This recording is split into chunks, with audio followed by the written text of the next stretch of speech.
សម្រាប់បងប្អូនដែលចូលចិត្តដើរព្រៃហើយ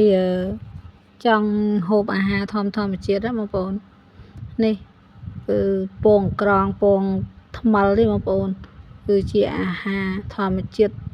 សុទ្ធសាធ 100% បងប្អូនគ្មានជាតិគីមីទេអញ្ចឹងយើងគ្រាន់តែកាប់សបុកក្រងមកសបុកពីរសបុកអីមកបងប្អូននេះអញ្ចឹងនៅខែដែលធ្លាក់ភ្លៀងដើមឆ្នាំអីគឺវាសម្បូរទៅដោយពងថ្មិលបងប្អូនណាចឹងយើងគូសតាមមួយសបុកពីរសបុកអីមកបងប្អូនអើយមួយចានគោបាត់ហើយនេះឥឡូវមើលគាត់គូសតាមមួយសបុកឯងបងប្អូននេះចឹងបានប្រហែលជាមួយចានរបស់គាត់នេះបងប្អូនគាត់យកមករើសយកមកអីហើយចាំមើលគាត់ចាប់ផ្ដើមដុតទៅបងប្អូនចឹងយើងដើរព្រៃយើងចាំបាច់ទៅរកឆ្នាំងចានអីណាបងប្អូនអើយតាដៃហ្នឹងមកពុជស្លឹកឈើស្លឹកអីដុតភ្លើងដុតអីឆ្អិនបាត់ហើយបងប្អូននេះហើយពងក្រងហើយយើងងាយស្រួលក្នុងការចម្អិនណាយើងអត់បាច់ចាំទៅ